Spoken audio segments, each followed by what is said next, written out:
રાજકોટ જિલ્લા પંચાયતની સાધારણ સભામાં જિલ્લા પંચાયતના માનનીય અધ્યક્ષા પ્રવીણાબેનના આમંત્રણને આધારે મને આવવાનો અવસર મળ્યો. બધા પદાધિકારીઓને ને અધિકારીઓને મળવાનો મોકો મળ્યો. તમે પૂછ્યું તે પ્રમાણે આજે ગ્રામ પંચાયતોને જિલ્લા પંચાયત તરફથી ખૂબ મોટી રકમની ફાળવણીઓ કરવામાં આવી છે. મને સ્મરણ કરવાનું મન થાય છે કે આપને બધાને પણ અને આપના માધ્યમથી પંચાયત સાથે સંકળાયેલા તમામ લોકોની જાણકારી માટે ગુજરાતમાં ભારતીય જનતા પાર્ટીની સરકાર મુરબ્બી શ્રી કેશુભાઈ પટેલ મુખ્યમંત્રી શ્રી હતા ત્યારે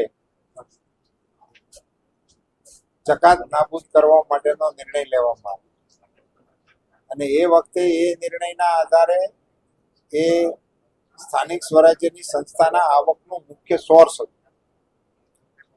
એને નાબૂદ કર્યા પછી જે તે વખતની જે સ્થાનિક સ્વરાજ્યની સંસ્થાઓનું આવક એનો સર્વે કરીને જેટલી આવક એમની હતી એટલી આવક રાજ્ય સરકાર તરફથી સ્થાનિક સ્વરાજ્યની સંસ્થાઓને આપવાનો નિર્ણય કરવામાં આવ્યો.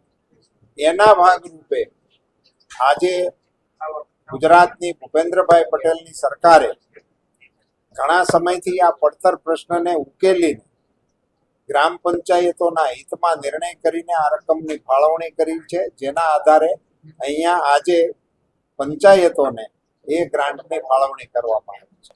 આમ તો થોડુંક ઇરિલેવન્ટ લાગે છે, પણ છતાંય કહું, આપે પૂછ્યું છે એટલા માટે કે આપે બધાએ ગંગોત્રી જોઈ છે.